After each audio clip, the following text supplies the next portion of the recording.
I want everybody to, like, at some point in their life, if they find a passion or something that they want to try and go for and take that risk, take that path, because you're going to work really hard at it, I think, and do something that not a lot of other people are trying to do. And the risk takers are the ones that I think are the ones that really become successful, willing to step outside of their comfort zone. I'm very, very grateful for being able to do this. Like, my passion is music. I absolutely love it. It's my favorite thing in the world is to be in the studio making music. And the fact that I am able to do what I love to do, like, I don't take a second of it for granted, 100%. But it's also a very stressful and difficult life that I pursued. I don't think a lot of people know actually how difficult it is. You know, I'm on the road 250 days a year, living out of a suitcase, you know, not having any sort of routine. There's no structure, really. A lot of late nights, terrible sleep, and it's a highly competitive industry. You're always looking over your shoulder at, like, who's coming up next, or always looking up at who you're trying to be, and it's just hyper competitive.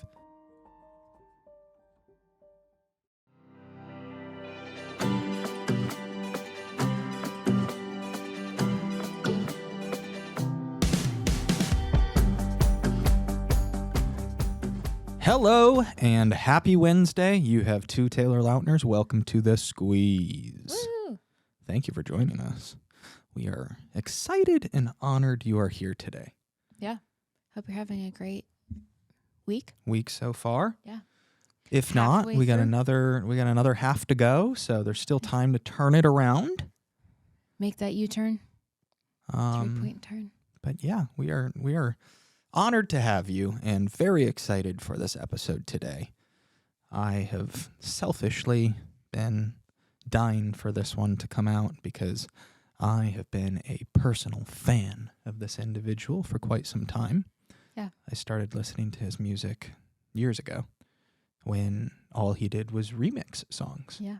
And my favorite thing ever to search on Spotify was cool song, Gryffin remix. Our guest today is Gryffin. Oh, yes. If you can tell by Taylor saying that. Extraordinary DJ, And human. Gryffin. He's great. And human. I mean, it was such a cool interview because I've never really, before sitting down and talking with him, obviously, like, we're friends with him, but I've never, like, you don't, like, have this conversation with people, but I've never thought about, like, the mental health and the life/lifestyle of a DJ and, like, what that entails, the environment, the touring, just, like, Yeah. how hectic that schedule is and In the world. hectic that environment is. Yeah. You know, performing in, Vegas or wherever, clubs at 2 a.m. The way that he said it best, I'll just give a little teaser. Yeah. But I loved it, is he talked about how, like, you know, the club in Vegas at 2 a.m., whatever, is most people's, like, you know, once a year, you know. Yeah. That's like a special thing. That's like, oof, okay, do we want to go out and should we go to Vegas for the weekend? Yeah. And go hard for 2 nights and have a good time? Yeah. That's his every night. Yeah. That's his every night, and that's his workspace. So he was joking about how when, like, he does have time off and one of his friends will be like, should we go to the club? And he's like, no. Yeah. I want to be as far away from As a club. far away from the club as possible. Yeah. Me sit in my living room and eat Silence. Panda Express and watch a movie. Yeah.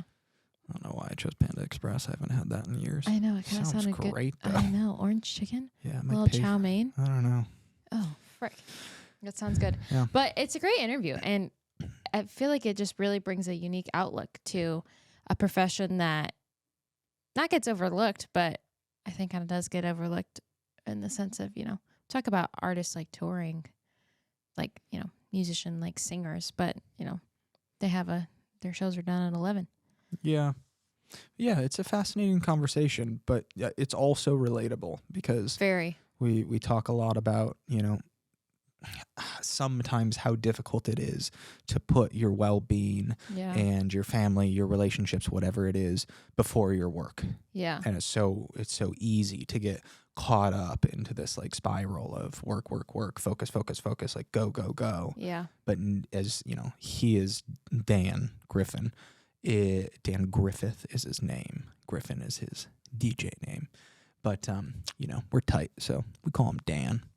But Dan, he has a hard time. He's a hard time saying, put the work on hold. Yeah. Especially when you're in like a building and like your career is, rising and you feel it building and building and building. It's hard. You feel the people coming from behind you on your heels. Yeah. And that can be anywhere. That can be in the office, whatever world. Yeah, whatever that is. So it's hard to, we should talk about how that's hard to set that boundary in prioritizing, well-being over work. We also talked about, what role his wife plays with all of that, which is awesome. Yeah. But yeah, we're super excited to share with you guys. Yeah, it's a fun conversation. Thank you, Dan. Yes. Griffin. And I hope you guys enjoy the conversation. We will see you on the other side. Dan, or for those that don't know, Griffin, thank you for being with us on the Squeeze today. We're very honored to have you. No, I'm very excited to be here. Oh my gosh, this is so exciting. Okay, what? Go ahead. I feel like you want to say something. No, I just had a funny story. So the first time you guys met was at Taylor's. I mean, it wasn't a bachelor weekend, but it was like a Miami boys trip. Yeah. And he was like, yeah, we're going to go to a Gryffin show. And I was like, oh my gosh, how fun. The next day, like morning, we wake up, he calls me and he was like, yeah, we had like so much fun yesterday. I was like, how was the Gryffin show? And he goes, it's Dan, actually. I was like, oh, okay. We're on a first name basis. Number one, already on that level. For sure. I love it. That was fun, though, man. It was. It was pretty cool to be there right behind you and see it from your point of view. You know what's crazy, too? That was my third show in like 14 hours or something like that. Really? Like I had done, yeah. I like forgot that I was even doing Live that night. Ooh. The night before, it was Hangout Music Festival. Or sorry, no, it was Vegas the night before. Wow. And then I took a 4 a.m. I got finished at 3:30, and I had a 4 a.m. flight over to Gulf Shores, Alabama, and then I did Hangout Music Festival that evening, and then I flew down to Miami. And then I saw you at dinner that night, and then we did the Live show that night. And I so that was I your forgot second even show that I was of that doing, same night. Like you did an earlier Mhm. evening show in Alabama, Yep. and then that show was whatever. You probably went on at like 1 or something. I think I was on at 1:30 there. Wow. Yeah. That is so crazy. Okay. I know. We are gonna dive into all of that because this lifestyle Fascinating. fascinates me. Yeah. But before we start each episode with a little segment called Citrus Got Real. And in this glass jar, we have a bunch of random questions, very random. Ooh. If you could just pull one. All right. We'll find out. Yeah, we'll see. If you could be any type of shoe, what one would it be? Who writes these? I mean, I feel like I want to say like a nice Croc because it's just so like We love a comfort Croc. And I knew I liked you. You just have that immediate comfort level with it. You know, Yeah. I'll go with that. Wow, I love that. Yeah, I'm going Crocs. Nobody's. Have you seen the beating Shrek that. Croc? Oh, yeah. You have? It has like the ears coming Yeah. out the sides. Really? I It's don't like think I've seen that one. It has like brown fuzz in it, right? Mhm. And it has like ears on the like. Why don't front. we have this? I know. Crocs. Wow. All right, I got you guys for Christmas, Okay. the holidays. Easy peasy. What Yeah. would your shoe be? Well, other than my favorite shoe brand, P448, Yeah. um, I think that would be your shoe. I mean, it definitely would because it's pretty much all I wear. But yeah, I do love a Croc. I love especially that we're getting into some rainy season. I love like a fuzzy at-home slipper. Mm-hmm. But yeah, I'll go with my P448s. Okay, fine. I like it. You can maybe be invited into the Croc Club. Okay. It's fine. Okay, so we have like a million questions. Not really. I don't want to scare you. We're just so curious about your life from everything you're doing now. But I think we'd love to start just from your childhood. Like, where did your love for music originate from? Because we just found out the other day that you're classically trained in piano. Mm-hmm. And Yeah. Amy and Wade were telling us all that. Yeah. They're like your big fan club. Yeah. I love them. So I grew up playing classical piano since I started when I was at 7 years old. I Wow. did weekly piano lessons of classical, and then I would do like 30 minutes of performance with my piano teacher, and then when I was done, I would sit down and do 30 minutes of musical theory and like Whoa. learning the craft and stuff. And Wow. and my parents were like, they wanted me to just have some sort of structure, I guess, maybe when I was younger. And, Yeah. But then I just ended up, really actually liking it. I mean, well, I had a love-hate relationship with the classical side of it, I guess. Yeah. It was kind of like, That's hard as a kid. yeah. And like I was into sports when I was younger. And so it was always like, oh, I got to do my piano practicing for the week. And my friends were like, oh, come on, we're like playing football outside. And I'm like, I got 30 more minutes here like, on the piano, and then we can go play. So it was always like kind of a love-hate with it. But as I continued to get better, and then I started like learning how to play like pop music and different types of music outside of classical with piano. And that sort of segued also me into learning the guitar when I was in middle school. So I started exploring like different music outside of classical, but that's where it began. And and I did it from 7 years old all the way through high school. So until I was Did your parents 18. like are they like musically inclined at all, or They're actually not. Okay. Yeah, I mean, my mom would like, occasionally like sing to me when I was, a kid, and like we would sing around the house a little bit, but not. And she could hold like a key, but wasn't any like musical background. And my dad is not musical at all. Like, he was got nothing of that in him. Right. So when you were, did you grow up thinking that down the road you would pursue a career in music, or was Absolutely it just not? No, it was just like a Absolutely not. Oh wow. Huh. Yeah, I mean, in hindsight, I realized that it was a huge part of my childhood, and that I did love it. But for whatever reason, I just always had it in my head that I was never going to do music. Like even my high school buddies were like, you were like the best in the music production class, and my teacher was like trying to get me to go to college to do music. Yeah. But I just never I didn't take it as a career path for whatever reason. My dad was an electrical engineer. Okay. And I just didn't know what I wanted to do with my life, but I was like, okay, I guess I'll just go to school for that. Okay. And figure out what I'm going to do for a career. And that's why I went to school to actually study electrical engineering. Yeah, we just learned that. We were like, wait, what? I know. So you went to USC thinking you're going to become an engineer. Yeah. What was there like? Was there a moment where you were like, what was the moment you're like, screw this, this doesn't, this is not what I want to do, and I'm just going to go for it? Well, I feel like it all was building throughout when I was there at USC, because I went to school for it, engineering. I got into my classes and I was doing fine, but I already knew pretty early on that I did pretty well in high school. Like I got good grades and good SAT score and all that kind of stuff. But then I got into USC with all these other engineers and doing physics and calculus and like circuit design, analog circuit design, all this like really like brain heavy stuff. And I realized pretty soon, I was like, whoa, I'm no longer like one of the smarter kids in the class. I'm like at the bottom now. I'm like, wow, I have to work really hard to get good grades now. And it was just kind of a grind. Like I was doing it, but I wasn't loving it. Yeah. And when I was there at school, I got really into dance music. Like there's all this EDC was happening, Coachella was happening. Yeah. All these like music events at the Shrine, which was down the street from USC in downtown. And I would go to these shows and just I became like obsessed with dance music, honestly. Like I just was like this. I never really heard music like that before. Like I've been into all different genres of music. I listened to classic rock. I had like a punk pop phase when I was younger, and I like pop music in general. Grew up with classical music, so I've been exposed to a lot of different stuff, but I didn't really hear stuff like Avicii and Skrillex and Deadmau5 at the time. And I was like, it blew my mind that people were making this kind of music.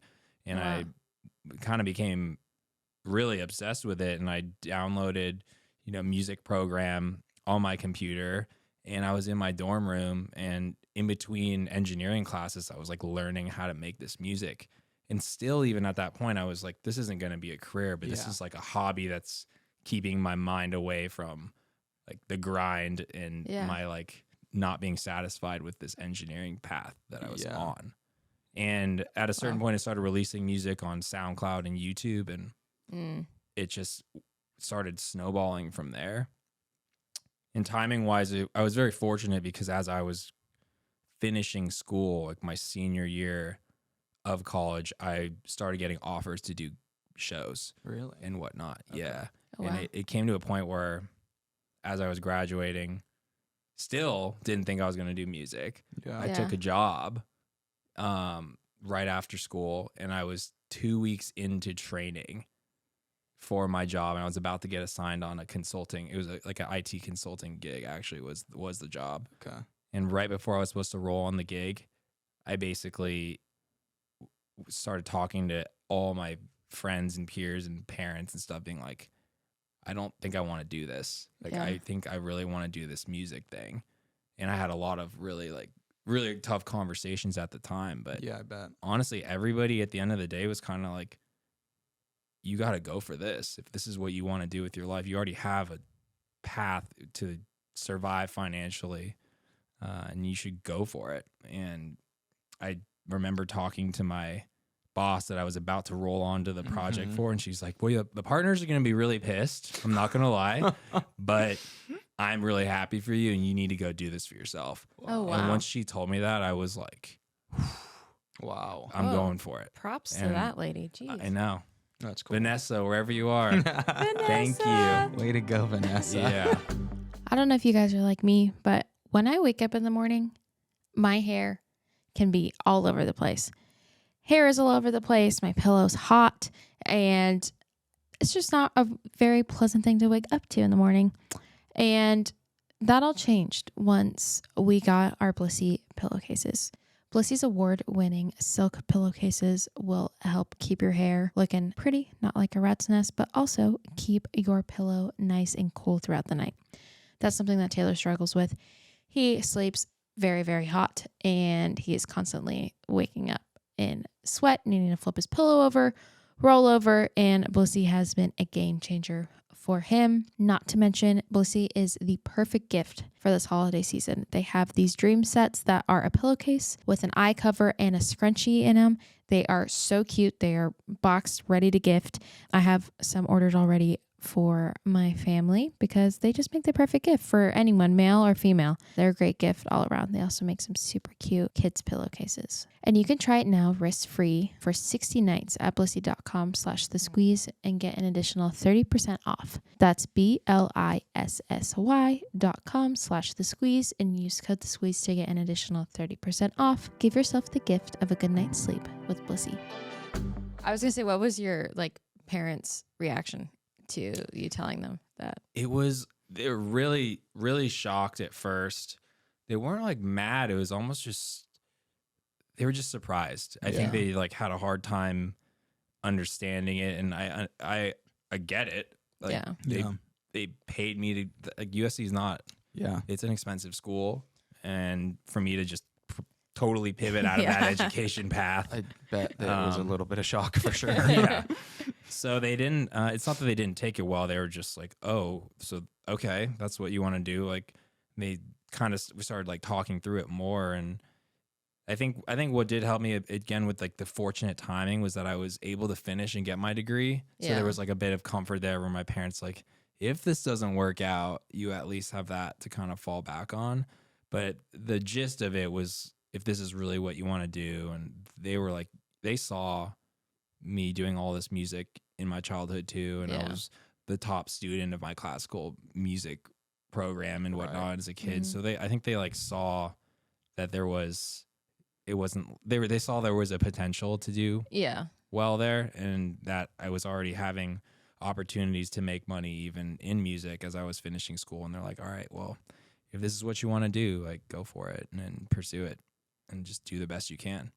That's just so crazy that you never even thought of that music before, of dance music. And then you're like, oh wow, this is cool. And then did it, and we're just I mean, clearly you're very gifted at it, obviously, but I just think that's so cool that you were like, let me try this, and it like worked. Yeah. No, it's true. I mean, I do remember listening to Daft Punk, like some of their earlier records, like when I was really young. But yeah, it didn't really click with me in terms of I'm obsessed with this and I want to make it until I got to university, and was a little bit later. But I think in a weird way, my background of musical theory and performance and piano and guitar really did help me make the electronic music, because a lot of the music that I do is very melodic, and I write a lot of it on the piano and guitar. Okay. So I think without that background, the music would not have sounded the same for sure. Yeah. Because if I hear something in my head, I can immediately play it and get it out, like get out the ideas and form melodic composition. I think that's from the earlier days. Yeah. Do many, I don't know the answer to this question. Do many DJs, specifically at your level, have a background like that? You know? Honestly, not really. Because I didn't think so. Yeah, they don't. And I feel like people, I have had some conversations about this with people where they're like, well, wasn't that a huge advantage for you and whatnot? And I do, yes, it is, because I can do a lot of melodic stuff that they might have a little bit harder time because they're drawing in the notes on the computer, or they're having to do a little bit of that. But at the same time, I also think that it pushes them to be better at other things within music production. So some people might not have as great of a musical theory and melodic sense, but they're very good at like sound design and like making really interesting sounds or like beats and rhythms. So they have like different skill sets, I would just say. Yeah, that makes sense. It's not that it's better or worse. It's just different the way they approach and look at the music composition. Yeah. So when you were like, okay, screw it, I'm going to go for it, had you already, had some stuff like out on SoundCloud that probably was getting some hype, but like, what did that journey look like over the next few years? Like, was it, did you hit immediately and you're like, how long ago did you graduate? Like, how long have you been doing this, I guess? Yeah, I've been doing the Gryffin project since like 2014, 2015 was when it kind of really hit. And I feel like it's funny because it's always been it's always been kind of like a slow build, this project. Okay. Not that it wasn't, I mean, it did well out of the gate in terms of like SoundCloud, YouTube stuff. And it was interesting because I started remixing music. So I would go to like acapellasforyou.com and I would rip like an Ellie Goulding top line, like where it's just the acapella, and I would reproduce a whole world around it. Yeah. And then I would put it out on SoundCloud for free and just let people consume it. And then it started going from there to then record labels were like, hey, we have this new Maroon 5 song. Will you remix it for $1,500 or something like that? And I was like, oh, dang. Like, oh, there's actually money in this. That's how it began. And then I would do a few more remixes and do that. And then all of a sudden, like a fraternity would be like, hey, we want to book you for a gig to play at Stanford this weekend. Here, we'll pay you $2,000. And it was started like that. Wow. I was like, whoa, flight's like $200. I can go up there, I'll crash at a friend's couch, and like I'll come home with, $1,500 or something like that. And that's how it just started to like slowly work its way. And then record labels started being like, hey, we really like your remixes. What about your own music? What does your own music sound like? And that was when I was like, oh, whoa. So I got to like write my own music. At that no, point? I didn't at the time. I was like, oh yeah, I got some stuff. But I'm like, I have no idea what to do here. Wow. Yeah. And then so I would start reaching out to other artists and be like, do you have any like written songs or anything you can like send me and see? And so I was talking with some other A&Rs that worked at labels at the time too. And like, hey, we have a couple of these open songs. Maybe you can try and we can put something together. And that's how my relationship actually with Interscope started. They started sending me some like demos is what they call it, which is like, it's a different artist that wrote an idea and then it just kind of gets stuck. Like they don't finish the record, but it just kind of like sits there. And then I went in like reproduced it and messed around with stuff. And that was how like I had some early successes with Interscope, and that was how my partnership with them actually began. Okay. And then it just so it just continued to evolve, and then had like some music festivals. My first headline show was at the Snow Globe Music Festival in Lake Tahoe.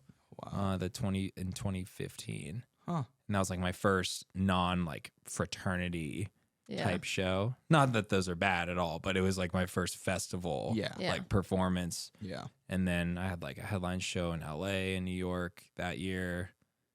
Yeah, and it just kind of continued to build, and then it would be a little bit bigger music venues, and then I would do a little bit of international shows here and there.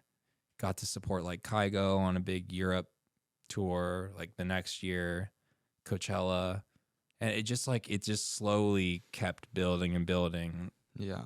Year over year. It's Yeah. never really felt like this huge upward thing, but it's Yeah. always been steady and growing. Yeah. It's so funny that I'm glad you reminded me, because I've been a fan of your music for a while, but I forgot that before I was a fan of your music, I used to type in, like I had heard like 2-3 songs that you had remixed, and I was like, these are freaking better than the original. So what I started doing is whenever I found a song that I liked, I would type into Spotify Gryffin remix, and just Love like that's like how I started being a fan of yours to begin with, was Yeah. from the songs that you were remixing. And every time I was like, this is so much better than the original. That makes me very happy to hear you say that. Yeah. That's how everything started. So cool. I forgot about that. Yeah. Even really sometimes now when I'm messing around for like edits for shows, and I like will loosely remix stuff. Even my wife Steph, she'll always be like, "Oh, you're the remix king. You're the remix king. Like you got to do these again." I'm like, "Oh, I know." Oh my gosh, I love that. Number one hype woman. Right. Yeah. She is. She's just great. Okay, so diving into the world and life of a DJ, because this is fascinating to me. I feel like we've seen it try to be depicted in movies, but like, what does it really look like? Like, what does the day-to-day look like, and what, kind of toll does that take on your life, and what sort of boundaries do you need to set? Like, really try and bring us in, like, not the Zac Efron movie, DJ life, but like the actual life. Yeah. Yeah. That is A loaded. It's so loaded. Yeah. You I asked mean, a lot of questions in that one question. no, it's good. I mean, I'll try and get it out. It's so complex, and so it's so complex. I mean, I'm very, very grateful for being able to do this. Like my passion is music. I absolutely love it. It's my favorite thing in the world is to be in the studio making music. Yeah. And the fact that I am able to do what I love to do, like I don't take a second of it for granted. Yeah. Yeah. 100%. But it's also a very stressful and difficult life that I pursued that I don't think a lot of people know actually how difficult it is. It's like, I'm on the road over half the year easily, like not even a question, probably 250 days a year on the road, living out of a suitcase, not having any sort of routine. There's no structure really in my life. A lot of late nights, terrible sleep. Yeah. And it's stressful. It's a highly competitive industry. You're always looking over your shoulder at like who's coming up next, or always looking up at who you're trying to be. And it's just hyper competitive. It's tough. Yeah. It's tough because a lot of people see like the movies and on social media, the highlights of what it's like to be a DJ, and no one shows the lowlights of,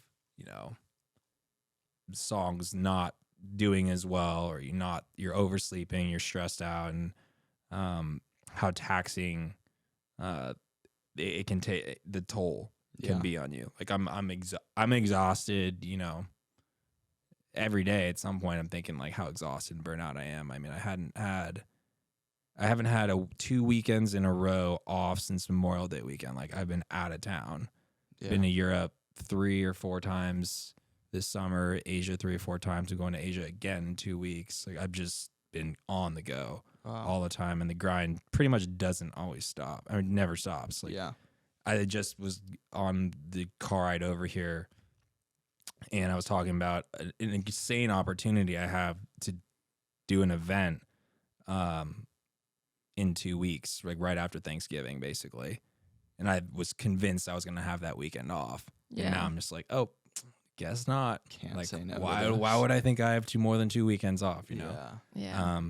So it's good. I love what I do, but it's very actually hard. And even my friends, you know, my childhood friends that I'm still very, very close to, they always say to me, like, I have no idea how you do this life. Like, it's actually insane.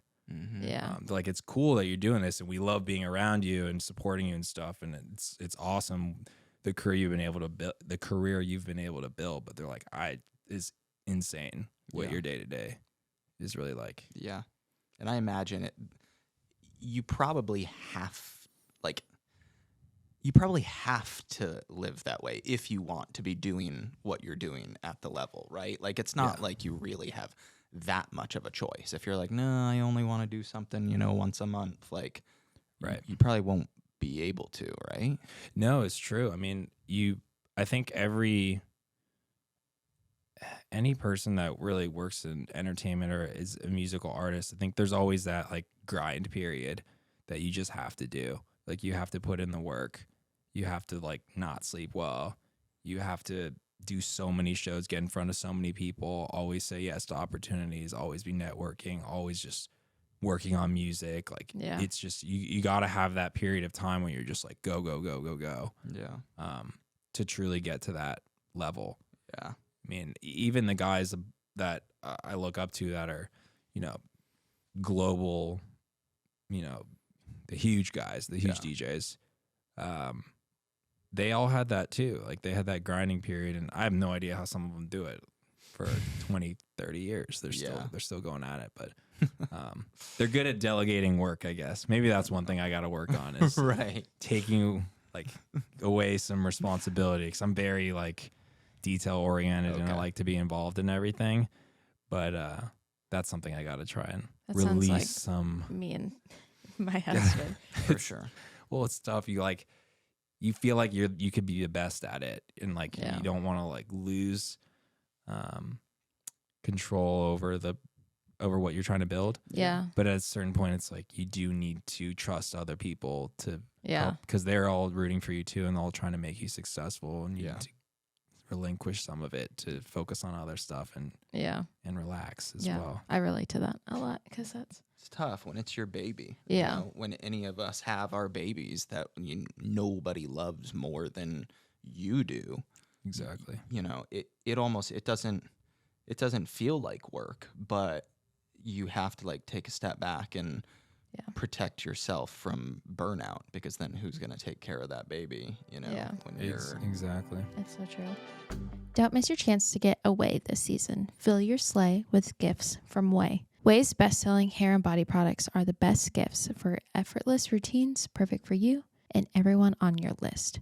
One of my absolute favorite products from Way is their scalp and body scrub. I use this every time I shower, and my scalp and on my body helps get rid of dead skin, but also helps detoxify my scalp. And another product that I love from them is their leave-in conditioner. It smells great. It doesn't leave my hair greasy at all. It's just that perfect touch to help with smooth hair. Their leave-in conditioner also helps with frizz, tangles, flyaways, and breakage for all hair types. It protects hair from heat up to 450 degrees, and it is color safe and cruelty-free. And how could I forget their hair oil? That is Taylor's favorite product for my hair, because it makes it so soft. And as you guys have probably seen, he loves to twist my hair. The hair oil is a multitasking oil that smooths frizz, seals up split ends for a high gloss, super smooth finish. Don't miss your chance to get away this holiday season. go to TheOuai.com for 15% off site-wide when you enter promo code The Squeeze. That's The Way, TheOuai.com for 15% off with code The Squeeze. Perfect stocking stuffer. Go get those stocking stuffed. How was it, if you have a boundary, like, is there boundaries that you've put in place, like, to protect time, or, because I would imagine, being in that, like, yes man mentality, which is totally, like, understandable, and you need to do that when you're at, like, a certain point. Have you been able to, like, set boundaries a little bit with it? Has that been hard, or? Yeah, that's a great question. I think I am better at it now. As I say that, this year's been so insane, but I do feel like I'm able to say no to shows now and opportunities. Like I don't say no that often, but I do have the ability to do that, where I didn't a few years ago, I would say. Yeah. And I do make sure to try and I've given myself like hobbies lately. Like I got really into golf. Like we were talking about golf earlier. Yeah. That's kind of been really important for me, because I'll not look at my phone for 3 or 4 hours, and I'll just be outside, not thinking about music and career, and just being present with who I'm out there with that day. And that has really helped me kind of be able to step outside of like the Gryffin world, and whatnot, and just be, a person golfing with some friends and not thinking about it. And even like I play video games sometimes in the afternoon, like after I'm like on a big studio burn, and then I'll be like, all right, let me play with some friends online and just kind of disassociate and get my mind off it a little bit. And I just thought as you were talking, is there like, because there was someone who, I forgot who we were just talking about, that does this, but like they like put, it's Chris Martin does this. When he goes, like every show that he plays, he like has like his outfit that he wears, like the same outfit he wears for all the shows. When he puts the outfit on, he's Chris Martin of Coldplay. And when he takes it off, he mentally just becomes like Chris. Is that something that you ever think about, like when you like switch on to like your Gryffin mode or switch into your Dan mode? Is there like a separation there? 100%. My wife Steph always jokes with her friends. She's like, "That's not Dan up there. Like that is someone else. That is not Dan that I know." Because it kind of is. Like once I put the jersey on, it's like, all right, like I gotta be like the showman person. And it's not like I'm faking it or anything up there. Like I am having a great time performing, but it's like there is some element to like putting on the cape kind of, and being out there and performing, and being that showman. And then once I'm off stage, I can kind of relax and put it away for a second. 'Cause I am pretty chill actually, like off stage. Like I enjoy like, hanging out, but being like pretty low key and mellow. But when I'm on stage, I'm like super energetic, ripping it 110%. But yeah, there is an element of like, okay, now I'm in the Gryffin performance mode, and now I'm in Dan mode. That's so important for like everyone, I feel like, in entertainment. But I feel like especially for like someone that's in your position, like just because of like the lifestyle is so different too. Like I feel like mentally that is just like, it is needed. I want to know what like role your wife like plays into this. Like what kind of like support structure has she been for you? She's like the Swiss Army knife. She does everything, a little bit of everything. It's actually insane. She's been extremely, extremely important to the success of the project. She was, we were dating before I'd even put really before this project even was anything. She was so early on, being so supportive of it.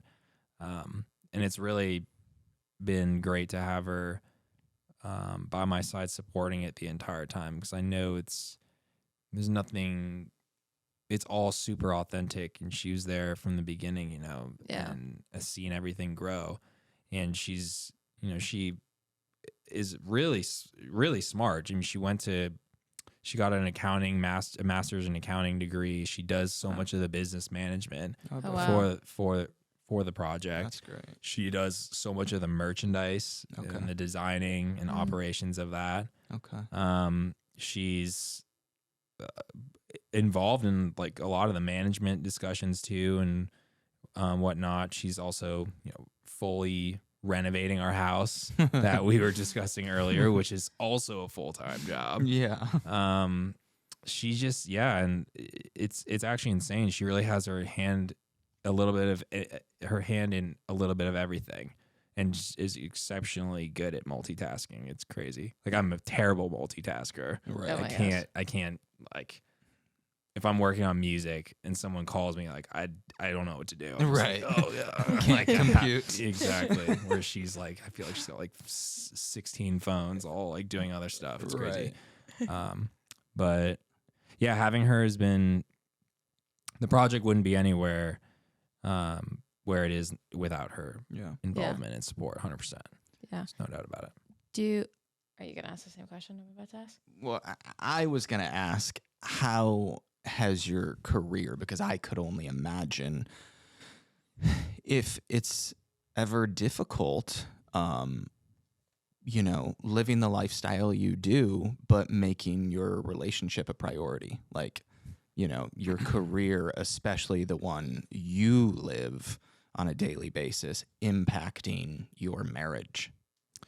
Yeah, I mean, to be honest, it's hard sometimes. Yeah.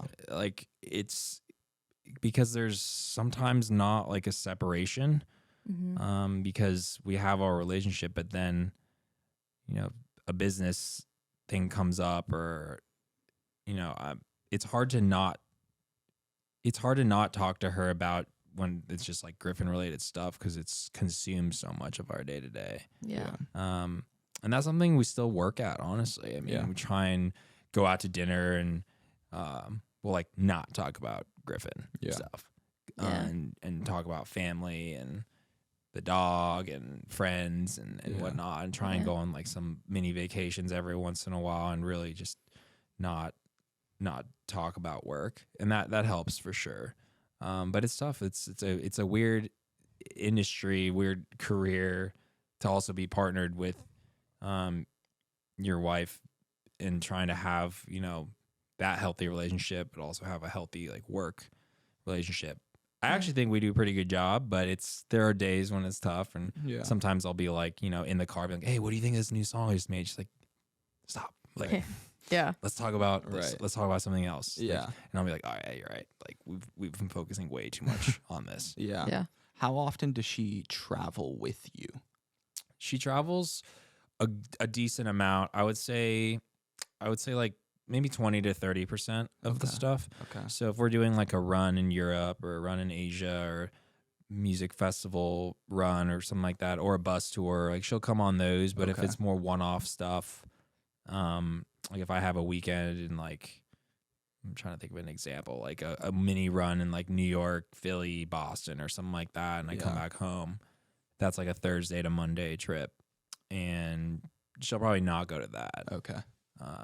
But then it just depends, honestly, on her schedule and whatnot. And she'll want to go to stuff where her friends are around too. Yeah. She's got like friends or family that are like, hey, I want to come out to Red Rocks and go see those shows. Like, she'll be there for that supporting.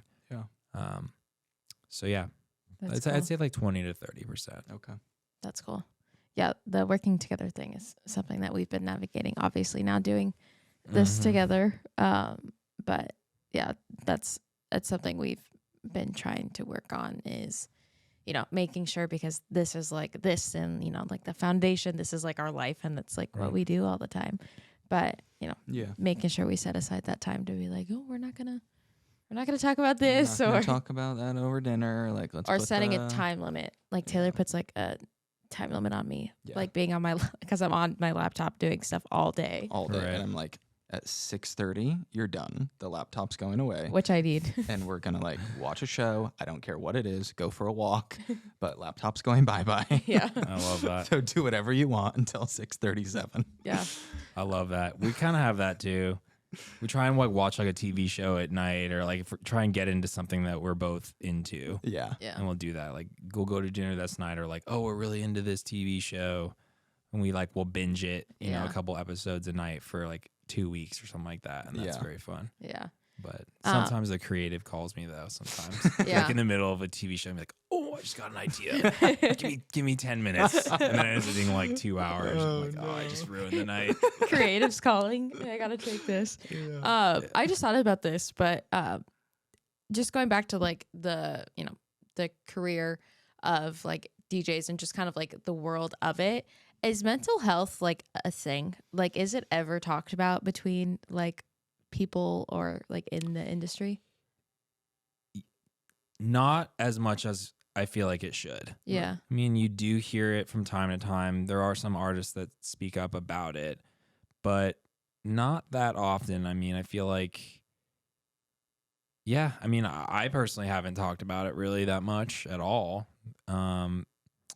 about the challenges and the toll it takes on you mentally. Yeah. But it's a real thing. I mean, it's extremely hard to stay mentally strong and healthy with this lifestyle. Yeah. Can only imagine.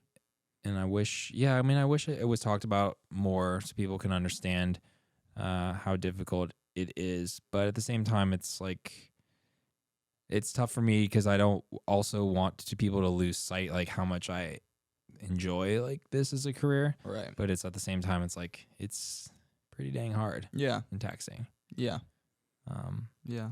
But I know like, I think Alice in Wonderland is a DJ that's talked about struggling and how hard it can be at times on you mentally. But yeah, I mean, it's, and there's, yeah, it's just, it's tough. It's a taxing. Yeah. Cause I would imagine just like, the traveling, the time, like all of that stuff, like aside, like, I mean, And the environment. Like when I think of like people, like I imagine, I mean, like when I used to like, when I would go out to a club, like, that would be like a one-time thing for me as a club goer, living in that environment, being out till 4 a.m., being around whatever it is, drugs, this, that, the other. Right. Yeah. But you have to live in that, That's like home base. Yeah, that's home base. That's which not is like weird. that's not like a one weekend, every few months. Right. So I would imagine just living in that environment as much as you guys have to. Right. And like not getting caught up in it. Yeah. Right. And there are artists that can get really caught up in it. Yeah. Yeah. And I've seen some artists that have gotten like, chewed up and spit out from being immersed in that world. Yeah. And I mean, exactly what you said about like Vegas is another example. I'm there. We've got a residency there, so I'm playing there 20 shows a year. Okay. And everybody I see there, it's like, they're having a great time and they're partying till 4 or 5 in the morning, but then they go home and they don't go back to Vegas for another year. Where it's like, I'm like, hey, see you guys in 4 days. I'll be right back here in Vegas doing the same thing. Yeah. So it's weird to like be immersed in it all the time, and it's also strange because it's even like, cause I got a lot of friends that aren't in the industry, and it's bizarre to think about, like even a lot of my childhood friends and whatnot, I haven't like hung out with them on just a Friday or Saturday night, like a regular going out night, Right. in like years. Yeah. Because my work is Thursday, Friday, Saturday, Sunday usually. Yeah. And then when I want to chill, it's like Monday, Tuesday, Wednesday in the middle of the day. And they're like, dude, I have a job. Like I'm fully not able to hang out with you right now. And you probably want to do nothing. You're like ideal like Tuesday is like to like just be at home and like do nothing, watch a show. Like when they're outside of work, they want to go to Vegas. They want to go to the club. So and funny. that is the farthest thing I want to do when I want to relax and unwind. What's the next like year looking like? What's next for you? The next year it's going to be pretty, I mean, this year was really busy as is. Next year might potentially be busier. Wow. Yeah, because I got a new album that I'm finishing right now. Okay. That's gonna come out next year. Okay. That I actually am very excited about. Yeah, it's like it might be my favorite body of work that I've ever made. Oh, wow. Honestly. So yeah, that's exciting. But that'll come out early next year, and there's gonna be a lot of touring with that. Okay. For sure. Oh A lot my of gosh. international, a lot of big US stuff. So it'll be fun, but I'm also like mentally gearing up for a For big sure. run. So Yeah. I'm gonna try and enjoy these next few months of like finishing the creative and not being on the road as much, because I know it's gonna be a pretty whirlwind ride next year. But Yeah. at the same time, I'm very excited for it too, because I'm really proud of the music and the direction of everything's going in. So I can't wait to hear. I've been a fan of yours from, I don't want to say day one, but early on, and Yeah. I'll take it. can't wait to see where your journey continues, and appreciate you, opening up about things that not a lot of people in any industry, but especially in your industry, talk about. So just really appreciate you being here today.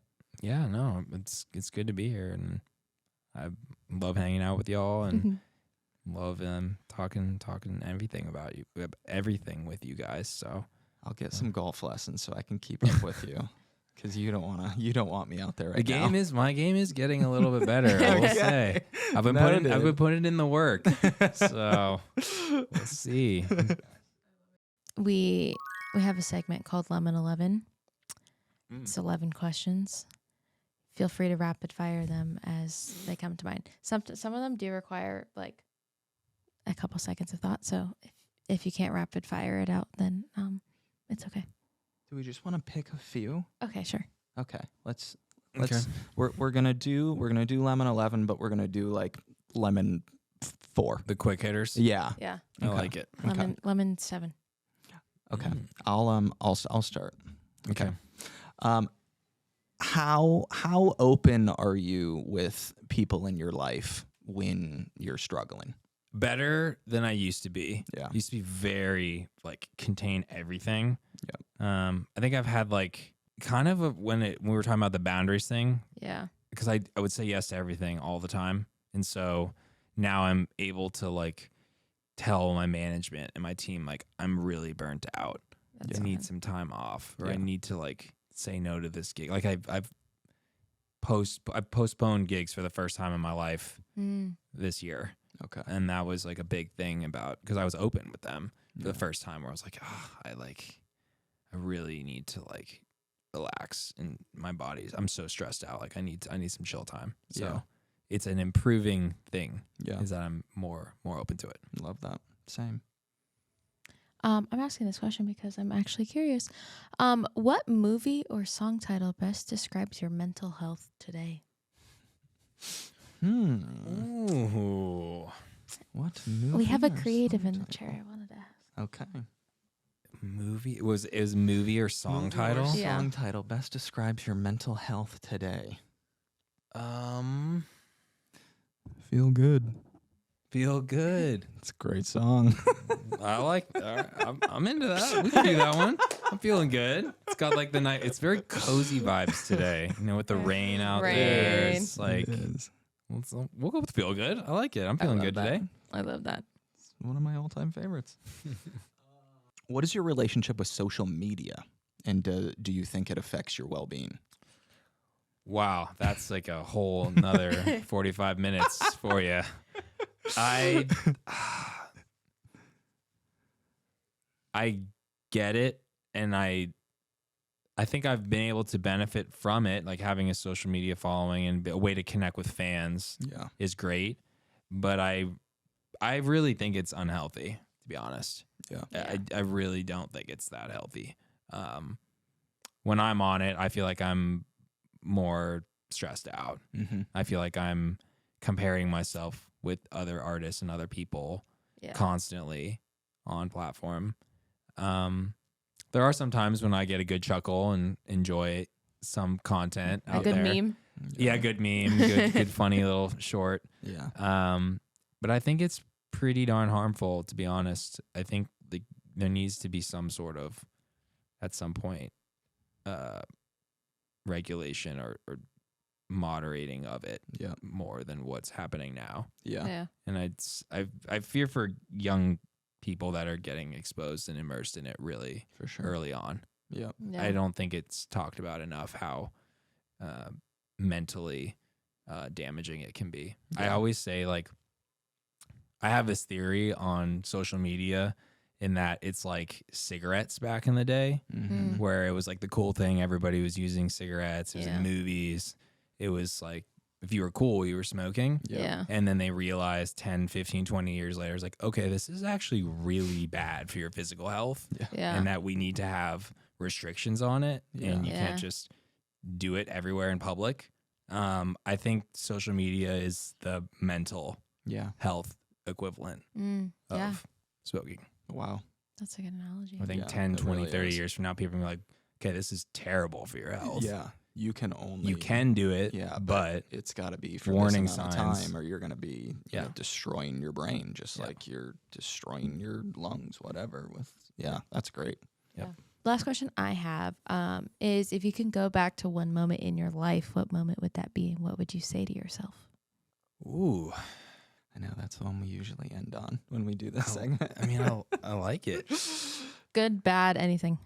I mean, I guess I would go back to the moment when I did decide to pursue this career and when I had all those tough conversations, and I'd probably give myself a great pat on the back. Be like, Yeah.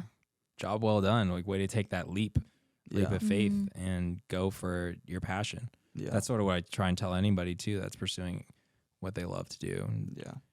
if you're young and you figured it out, like what motivates you and what you're passionate about, you're going to work really hard at it and put your Yeah. best foot forward Yeah. and attack it. So I'm always encouraging people to do that, because I took that leap and I'm so happy that I did. I'm Yeah. grateful that I did. Yeah. Yeah. Even I when love it's that. so scary. Yeah. It's terrifying. Yeah. That's so encouraging too. Like, from go to what you were majoring into, like what your career, like, Yeah, it's Ended like up the being- farthest yeah. thing, honestly, from music. yeah. I'm so grateful that I was able to do it, Yeah. because it's terrifying before you. Like in hindsight, I'm like, why was I even stressing about it? course, Like, yeah. it was. In hindsight, it's easy to say that, but in the moment when you're trying to like leap and change a career, or you have a big change, it's really scary. Yeah. Absolutely. So to Yeah. be able to have the courage and to risk take is, I want everybody to, like, at some point in their life, if they find a passion or something that they want to try and go for, and I would say, like, take that risk, take that path, because Yeah. you're going to work really hard at it, I think, and do something that not a lot of other people are trying to do. And the risk takers are the ones that I think are the ones that really become successful, willing to step outside of their Yeah. comfort zone. Yeah. Yeah, I for love sure. that. Wow. What great advice to end on. Yeah. I love that. Dan Griffin, thank you for being here. Thanks for having me. Yes. So fun. Sweet. All right. Pretty fascinating conversation, if I say so myself. Yeah. Oh, man. Dan, thank you for being here. We love you. And we're excited for your new music. Yes. Super excited. My goodness. Be sure to check him out. We'll leave all of his socials and everything linked below. As always, you can probably guess what I'm going to say. You can email us at lautner.thesqueezepodcast@gmail.com. Any questions, comments, concerns, guests, any Citrus Got Real questions. We are running low on them. You can Yeah. even comment them below. Honestly, if you're watching this on YouTube, you can comment and let us know, or you can email us. Tea Time with Take questions, our advice segment, which we have named. We'll announce it next time we have a solo episode. Okay. But you know what it is. Yeah. Yeah. But yeah, of course you can follow The Squeeze on Instagram and TikTok. Be sure to check out Lemons by Tay for additional resources. We're coming to a close this year with some fun episodes, this one being one of them. But next week we have a fascinating episode as well from, I'll give you a hint, another The musician. same world, yes. The Wow. same world. Very exciting. Very exciting. So make sure you subscribe, you follow us, however you're listening, however you're watching, make sure you follow along with us so that you do not miss out on any of our fun episodes. And we love you guys and hope you have an amazing rest of your week. Have a great week, guys. See you next week. I'm out.